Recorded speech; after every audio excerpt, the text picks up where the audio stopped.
Good morning and a very warm welcome to Valley Unitarian Universalist Congregation. I'm Barbara Metz, and it's my privilege to be your worship associate this morning, and therefore my privilege to welcome you, each and every one of you, whoever you are, wherever you are, to this liberal, religious, all-embracing, truth-seeking congregation. As I scan those who have joined us the service this morning, I see many faces I know so well. But if you are new to us, please know that you too are welcome. Whether you're here for the first time or second time or the umpteenth time, I send you an especially warm welcome. Ordinarily, in the olden days, once upon a time, we would gather and greet each other after the service. We still will, but for now, we do it through our Zoom breakout rooms immediately following the service. You'll be joined by about 10 other folk to reflect on the sermon topic, and this always is a time to give for a personal check-in with others. If you wish to join one of these groups, please just hang around for a few minutes after the service ends and allow for the folks to sign out who need to or want to leave right away. You'll then be sent to a breakout room for coffee and to reflect on how spirituality relates to harmony. We come together this morning to remind one another to rest for a moment and take time for a Sabbath. To resist the urge to tumble into the next moment, but rather claim for ourselves a quiet awareness of gratitude with a heart full of love and kindness, not only for ourselves, but the world around us. We come together to be in community, for alone you are a solo, and together we are an orchestra. Let us light our chalices, our faith symbol of hope, love, inclusiveness, and so much more. If you have a chalice or a simple candle ready, I invite you to light yours as I light mine and as we say our chalice words together. And if you would like, use the chat box and let us know where you are lighting your chalice.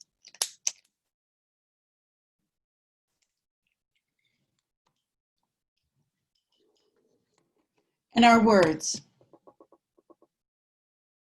We kindle this flame, symbol of our faith, for the light of truth, the warmth of community, and the fire of love which calls us to work for justice.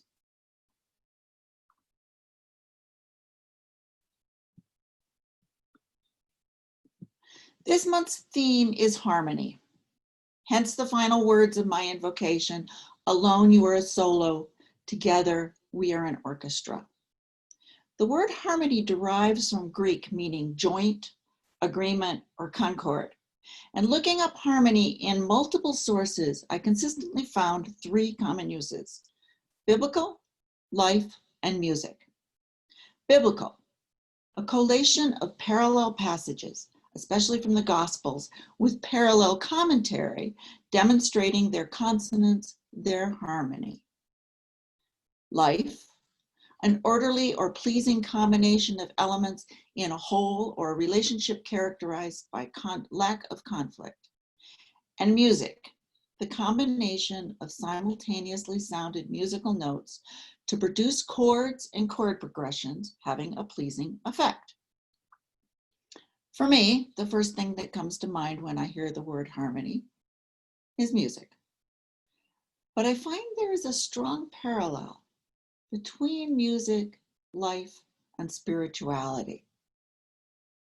Harmony has been the major organizational force in Western music for over 400 years. Over this time, harmony has evolved and become more diverse, more complex, and includes a much wider acceptance of color or dissonance. Some of what in the past would have been unacceptable dissonance, we now find simply colorful. We experience this regularly when we listen to music like jazz.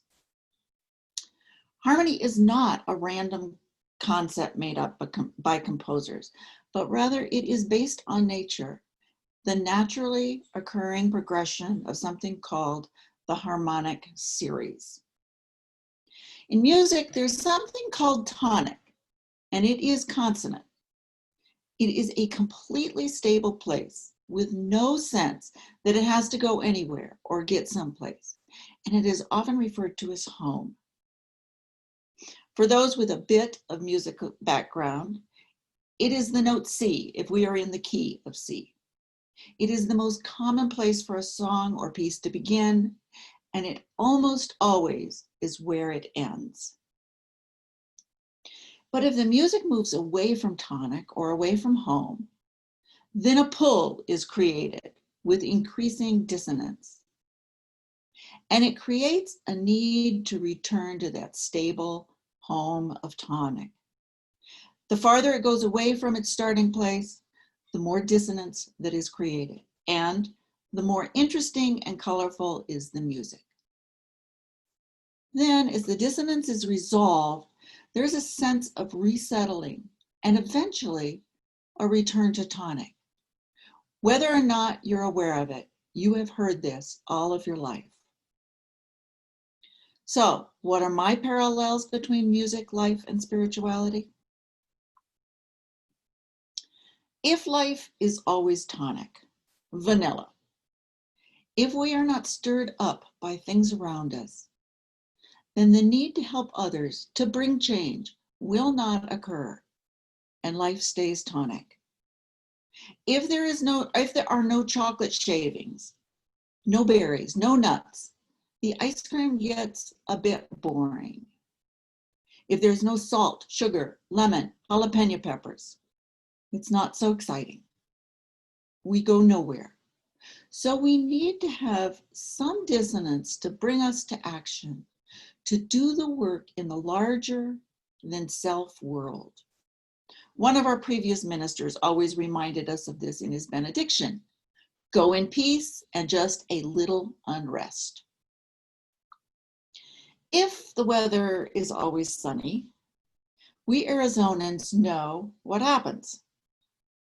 The dissonance of a good storm is so wonderful.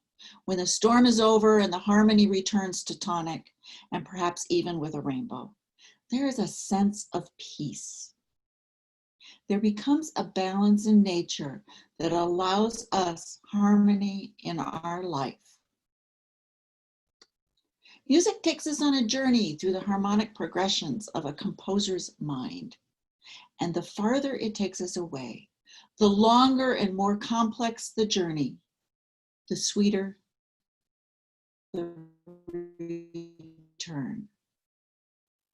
In our relationships, we of course need harmony, the harmony of togetherness, harmony of separateness, disharmony of separateness, and then the sweetness of return. We may not know true harmony unless we experience some dissonance.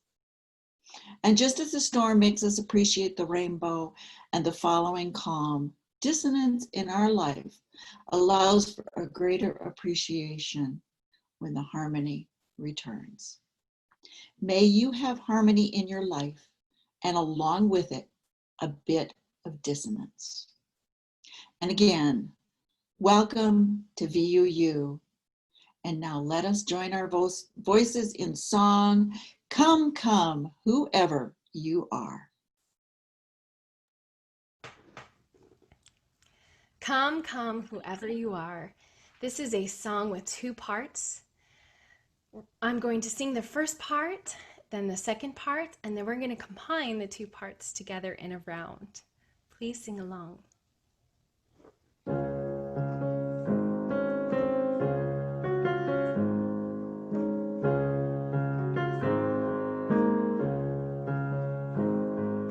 Come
Good morning. I am Marcy Bodwin. I'm the Director of Faith Formation here at Valley Unitarian Universalist.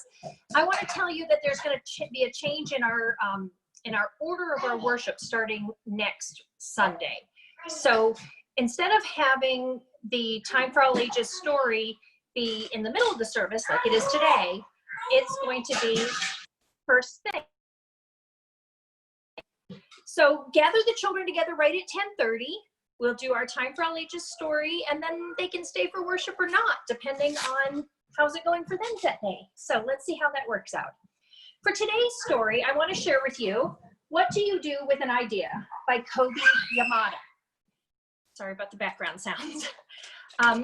This story, I think, connects how some of us may have felt when we first found the idea of Unitarian Universalism, and how that story, how that idea connects with it falling around and being in our life.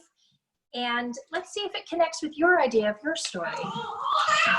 You need to stop it now. One day, I had an idea. Where did it come from? Why is it here? I wondered. What do you do with an idea? At first, I didn't think much of it. It seemed kind of strange and fragile. I didn't know what to do with it, so I just walked away from it. I acted like it didn't belong to me.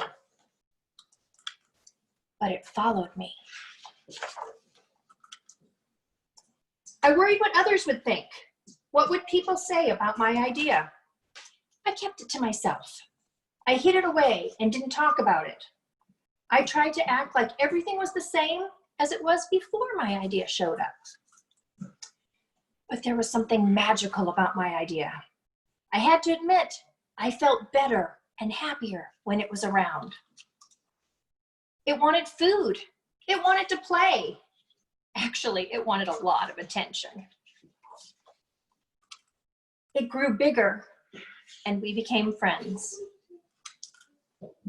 I showed it to other people, even though I was afraid about what they would say. I was afraid that if people saw it, they would laugh at it. I was afraid they would think it was silly. And many of them did. They said it was no good. They said it was too weird. They said it was a waste of time and that it would never become anything. And at first, I believed them. I actually thought about giving up on my idea. I almost listened to them. But then I realized, what do they really know? This is my idea, I thought. No one knows it like I do. And it's okay if it's different and weird and maybe a little crazy. I decided to protect it, to care for it. I fed it good food. Stop it now. No. Oh my gosh. I worked with it. I played with it. But most of all, I gave it my attention. My idea grew and grew, and so did my love for it. I built it a new house, one with an open roof, where it could look up to the stars, a place where it could be safe to dream. I liked being with my idea. It made me feel more alive, like I could do anything. It encouraged me to think big, and then to think bigger. It shared my secrets with me. It showed me how to walk on my hands because it said, it's good to have the ability to see things differently. I couldn't imagine my life without it. Then one day, something amazing happened. My idea changed right before my very eyes. It spread its wings, took flight, and burst into the sky. I don't know how to describe it, but it went from being here to being everywhere. It wasn't just a part of me anymore. It was now a part of everything. And then I realized what you do with an idea. You change the world. So thank you for your attention today, even though my grandchildren were a little inattentive. Have a great day.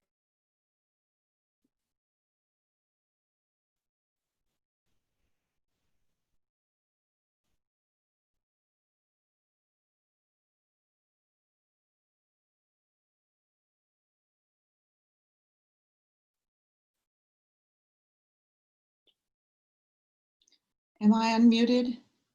Okay. Thank you, Marcy. And now is the time in our service when we wish we could pass the offering plates. But instead, we take this time to thank you for your generous, continuous support of VUU. Marcy, we know that some of you are unable to continue I lost my script. I'm sorry, very sorry. Something happened to my screen. And I don't know what to do. I'm sorry. Thank you for your support if you've been able to continue your pledges. If you are unable to, we understand, we know there have been many changes in people's lives. We just ask that you let the office know what is going on and whether or not there is a way that we can help you throughout. So thank you very much. I need to find a way. I just got it. Somebody changed my screen, or it changed. Sorry. Now it's time for centering, which I seem to need myself at this very moment. Get frustrated when my technology doesn't work the way I want it to. So I invite you to join me in a time of prayer, meditation, and reflection, to be fully present here and now in this sacred time and space with ourselves, with each other, and with that is larger than ourselves. We'll now have meditation on breathing. Katie.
Let me find silence within, so that I may find passion throughout. Let me be reminded that some things are worth waiting for, and let me be reminded that the journey is more important then reaching the destination. Let me see that the non-doing is as much a part of life as the doing. Let me be reminded that it is these moments of holding on that I can find quietude and renewal. It is within these times of inaction that I can find rest. It is in these times of emptiness that I can become full.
Good morning. My name is Rick Henricks. I'm going to be one of three speakers today together we are giving you a sermon. We have such good lay leadership and talent in this congregation. This is the first time I've been asked to participate. So Andy, thank you for asking me to set this up together. And thank you, Mary Erickson and Amanda Schneider, for joining me in today's sermon. This sermon is about harmony. We each bring our own special message and reflection about how we achieved harmony. For all three of us, I think this involves relating and showing how we came to be Unitarian Universalists through the religion of our childhood, And I'm going to let Mary tell about her story first, and then Amanda will follow, and I'll finish up the end of the trio of talks this morning. So Mary, it's your turn. Farm life gave me a sense of harmony. I came to understand patterns of planting and harvesting, picking and canning, birth and death, the movement of the Big Dipper in the night sky, all within the pattern of seasons. Around the age of 8, it occurred to someone that we should go to church. So until my mother learned to drive, my father drove us and waited 2 hours in the car while we attended Sunday school and church. I felt like an interloper with children who knew each other from a different school in a different town, when we sang, "Count your blessings, name them one by one," and marched up to drop coins in a plate. I recall 2 lessons. In confirmation class, the Trinity was explained as analogous to water, God being the ocean, Jesus being a bucket of water, and the Holy Spirit being fog. I didn't quite get what was the big deal. An elementary Sunday school teacher explained that we were all sinners, like hogs who could be cleaned up but would always return to the muddy waller. I knew that hogs could only perspire through their noses and thought it unfair to disparage them for getting wet on a hot day. At the age of 17, I left the farm to be an exchange student in Denmark. Though everyone there was confirmed in the Danish Lutheran Church, religion was not part of the lives of the Danes as far as I could see. Throughout my university education, I learned about many religions around the world and through time in the art history classes that I loved. Even though I attended and later taught in some pretty big universities, larger than any town I'd ever lived in, I didn't feel lost. Art departments and art classes are usually small. I made a home among my colleagues, students, and museum education collaborators. As a teacher of art teachers, I felt good about almost always being an underdog. Well-meaning, otherwise well-educated stakeholders and policymakers are sometimes remarkably unaware of the ways that making and interpreting art can contribute to the development of productive citizens. My sister had my number. She used to introduce me by saying, "This is my sister Mary. She's saving the world through art education." I enjoyed researching and publishing, but loved teaching for 52 years, right up until my retirement last year. I attended no church between 1962 and 2001. While my sister was born again for a while, my brother became a Jehovah's Witness, and the other an international teacher. Family get-togethers could be a little like treading on snakes. Having flirted with UUism as an undergraduate, my sister came back to it in middle age and recommended I check it out. I had a virtual sticky note on my computer for 11 years, reminding me to visit a UU church before I finally decided to give it a try. Working up my courage, I asked my colleague in the ASU art department, Janice Pitsley, if I might come with her to a service at VUU on Warner Road. I had just one burning question: what shall I wear? One visit and I was hooked. I treasure our principle-based rather than creed-based commitments and our welcome for folks from all faiths, and our welcome for folks from all faiths or none at all. VUU services opened me up, made me cry, provoked, and challenged me. I kept hearing about being grateful or being blessed. For a while, I couldn't get past grateful to whom or blessed by whom. I no longer fret about the subject of these 2 passive verbs. Gradually, I stopped flinching when I heard words like religion, worship, church, prayer, or the G word or the J word. Then when I retired, I was pretty anxious about leaving the comfort and harmony of academia and doing anything worthwhile. 4 words in our covenant were especially tough for me to say. Service is our prayer. I'm coming to discover that I may be able to do some service besides teaching. Riding my trike to accost neighbors on the porches of their tiny homes in Pine with an Invest in Ed petition, I acquired quite a few signatures for an important voter initiative. I also had meaningful conversations with neighbors I'd never talked with and whose politics are very different from my own. Some did not sign the petition, but little bridges of shared understanding, or at least mutual acceptance, were built. I have finally come full circle to the Sunday school song of my childhood. I truly do count my blessings and can name them one by one. Thank you, Valley Universalist congregation.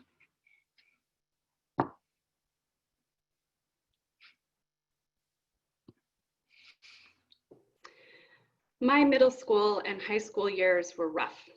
My home life was tumultuous, and I never felt like I fit in at school. Yet there was one place I felt completely at home. When I walked into Mr. Collins' ceramics classroom each day, it was as if I could set down the energetic armor I carried around with me. I can still remember the smell of the clay, him sitting at the wheel with his long gray hair in a ponytail, and his motorcycle that was parked outside of the back door of the classroom. I was safe there. I felt seen and heard, and I gained confidence at a time when I felt little. I spent that sacred hour in his classroom each day, and I was able to recharge. As I picked up that energetic armor and put it on, to head back out into the chaos that was my life, I felt lighter, more hopeful, and ready to take on the challenges I faced. I went through a process this year to uncover what emotionally connects me to the work I do in my business, and I connected all of the dots back to Mr. Collins and his classroom. I discovered that my experience there is what fuels me in the work that I do today. When I found alignment in my work efforts to the common threads that led me back to Mr. Collins, I found a new sense of harmony in my work. VUU is my current day Mr. Collins' classroom. When I walk through the doors, or more recently enter this Zoom room, I feel like I can energetically lay down the armor I carry around with me in a world that largely feels as if it does not jive with my values. I'm emotional today. For that precious hour, I feel seen and heard, and I'm able to gain confidence in what I believe in, that it matters, that I'm not alone, and that I need to take actions to bring about the change I want to see in this world. When we stumbled upon VUU 9 years ago, I found alignment. I found harmony. I did not grow up UU. My first experience of religion was with the Catholic Church when I was in elementary school. I went because my dad decided to return to the religion of his youth in an attempt to find greater meaning in his life. Getting baptized into the Catholic Church at 10 was an educational experience, as I was able to attach meaning to the stories about Jesus my friends had talked about. The only emotion associated with it was relief in knowing what my friends were talking about and feeling like I belonged in the conversation. As you can guess, church did not stick for me. As soon as I had a choice, I stopped going. When I met and accepted my husband Paul's proposal for marriage, the Catholic Church again entered my world, as he wanted to marry in the church, as that was the tradition for his family. Not having any strong feelings about it at that point, I agreed and went through the process to make it happen. Again, without much emotion attached to it, just following through and doing something to make him happy. As you can guess, church did not stick, and as we walked out of the doors as a newly married couple. Years again later, for the third time, the Catholic Church entered my world as we had our first son, and again the traditions and the shoulds came into the conversation. Well, everyone gets baptized. Let's just be on the safe side. So we went through the process to get Zach baptized, and this time made a real effort to attend Mass each week. Having a new child, I was yearning for a spiritual community in which to raise our son. Yet week after week, as I sat through Mass, I felt like a hypocrite as I listened to words I didn't believe in and had no emotional meaning with which to attach any of it to. As you can guess, along the theme, church did not stick and we stopped going. I vowed I would figure out how to introduce spirituality into my son's life some other way. 3 years later, a friend was visiting from Portland. After dinner, she casually mentioned they had started going to a UU church. What? You just used the word church. I thought we were aligned. We don't go to church. My mouth dropped open, and I remember thinking traitor in my head, but curiosity ended up prevailing, and we walked through the doors of the UU the very next morning. The opening statement of "You are welcome here" had me in tears. And I remember tearing up for most of that service. I felt like I was at home, and it was everything I was looking for and didn't even know. I felt safe. I found alignment with my values and what truly matters to me. Church has stuck. The UU principles are ones that I'm deeply committed to. So much so that after being inspired by another leader at the UU, I had a chalice tattooed on my wrist, after swearing that I would never, ever get a tattoo.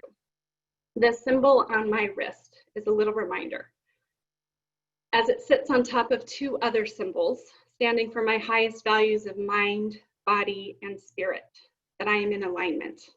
I look at that symbol and everything it represents and stands for, and I feel harmony in my life.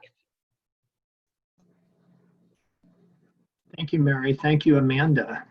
Boy, it's going to be hard to follow that, but I'll try. So this is my story. I was a Methodist growing up near Denver, Colorado. My family was not particularly religious, but my mom definitely believed in God. She always said that she had spoken to God directly while she was recovering from a traumatic brain injury that she sustained in a serious car accident when I was 3 years old. My dad, on the other hand, was an agnostic. He thought that there might be a God, but he wasn't sure. In high school, I briefly became a Baptist because my girlfriend was a Baptist. At her church, the youth pastor explained to me that in order to go to heaven, I needed to accept Jesus Christ as my personal Lord and Savior. In an apparent moment of weakness, I did just that. So I guess, Mary, you could say I also was born again. I even got baptized at age 16. Full immersion, the whole 9 yards. I remember my mom was really upset when she saw my clothes hanging on the clothesline the following morning. Then members of the Baptist church came by my parents' house, my house, on Wednesday, wanting to save the rest of my family. Here was a brand new household of souls just waiting to be saved. As much as I like this girl, I thought about it hard and realized that there were too many unanswered questions for me to really believe that there is just one way through Jesus Christ. I ended up telling my girlfriend, who was very confused at what I was about to say, because I had just joined their church. But I told her that I preferred instead to go to my parents' church, the Methodist church. But in reality, I stopped going to church altogether. Fast forward 5 to 6 years.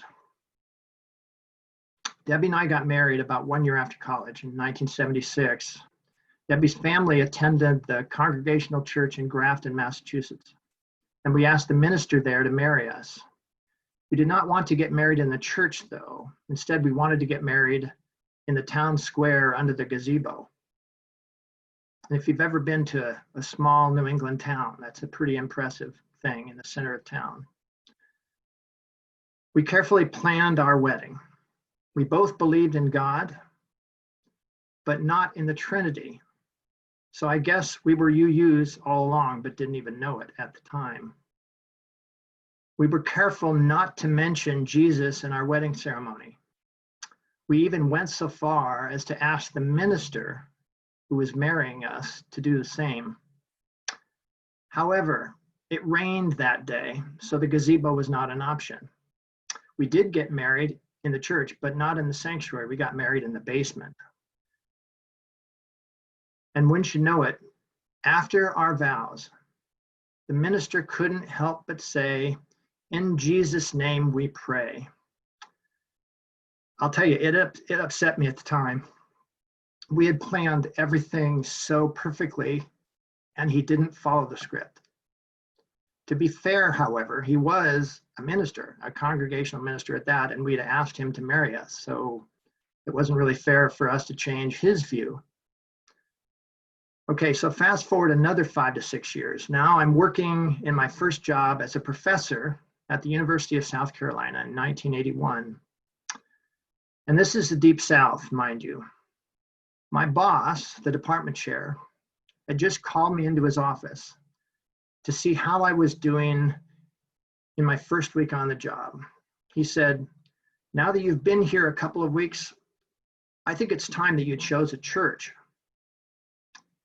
It felt like I was going to be judged by where I went to church.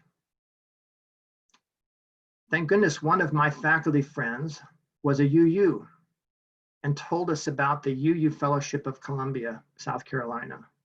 Like many of you, and I know Amanda, it's just like how you felt. Going to a UU church for the first time was a revelation. Aside from being able to tell people finally, yes, we go to church. We actually go to the Unitarian Universalist church, by which nobody knew what that was. In fact, they probably thought we were Moonies or something. The UU Fellowship of Columbia became our family. And it was a great place to raise our 2 young children, Michael and Suzanne, in their RE program. It also helped that the UU Fellowship had a fantastic minister. Her name was Christine Robinson. She later went on to lead the UU Church in Albuquerque, New Mexico. So we ended up leaving South Carolina after 3 years and moved to Texas in 1984. I taught at North Texas State University, and we attended the Denton UU Fellowship. After getting to know a certain math professor there, who was also a former Olympic water polo player, I came across this sign that he had put outside his office door. When we moved to Arizona in 1987, I posted this same sign outside my office door at ASU for almost 30 years. What kept me leaving this sign up for all to see? Well, these, if you're not familiar with it, these are Maxwell's equations. I'm a physicist. I majored in physics. I learned about these in college, but I hadn't really looked at them in a long time. These equations form the basis of visible and invisible light.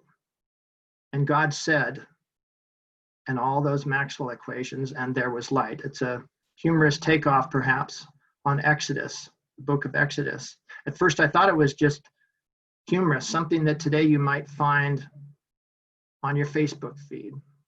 But something about it stuck with me. Is there something more to this message? Maybe this is our attempt to actually understand God. I have been searching for what these and other equations actually mean ever since. To me, God is the underlying order in the universe, just as Maxwell's equations model the underlying truth about light. Newton's laws of motion model how things apply forces to each other, for example. Models of any kind simply approximate what is true. Scientists are constantly trying to discover what is true about the universe. That underlying truth is what I call God. Scientists spend lifetimes trying to understand it all. This is how I envision being in harmony with nature and the universe. And so, Marcy, I was absolutely delighted at your choice of books for the Time of All Ages this morning. This is my idea. I am sharing it with all of you.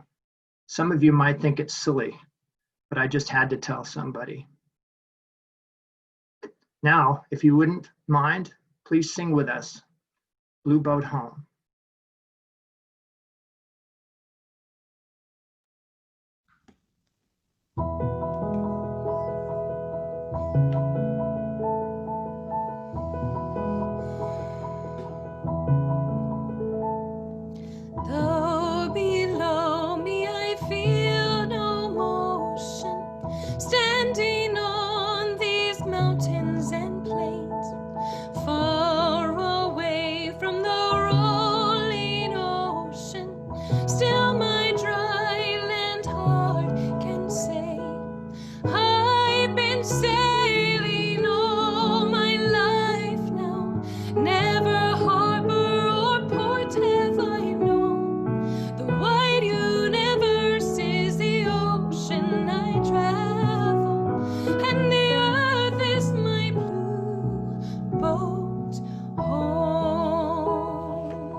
starry sea, leaning over the edge in wonder, casting questions into the deep, drifting here with my ship's companions, all we kindred pilgrim souls, making our way by the lights of the heavens in our beautiful blue boat home.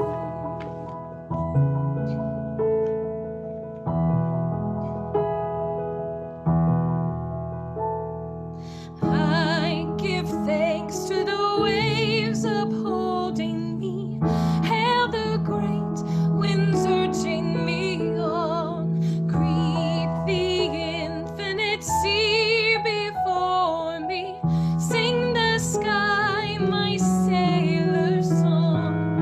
I was born above on the fathoms, never harbor or port have I known. The wide universe is the ocean I travel, and the earth is my blue boat home.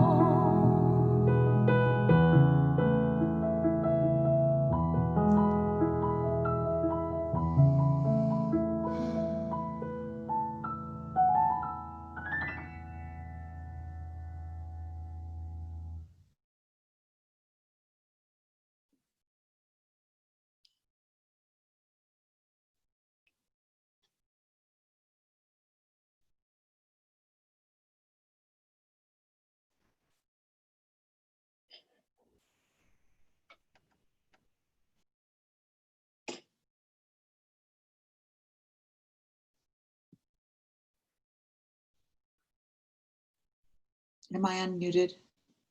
Okay. It's now time to extinguish our chalices. Please join me in our usual word. Though we extinguish the chalice, our connection to each other and this community remains. May its light guide us this week as we walk the path of justice, speak words of love, and fill our world with compassion until we meet again.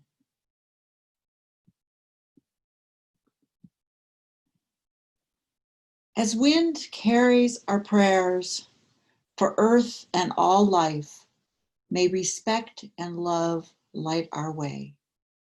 May our hearts be filled with compassion for others and for ourselves. May peace increase on earth. May it begin with me. Go in peace. Go in peace. Thank you. Please don't really go, but rather stay around for our breakout rooms, which will begin in just a few moments. Everyone is welcome. This morning we will reflect on the question, how spirituality relates to harmony. If you can't participate, if you have a lunch date or something else going on, now is the time to sign out of this service. Thank you very much.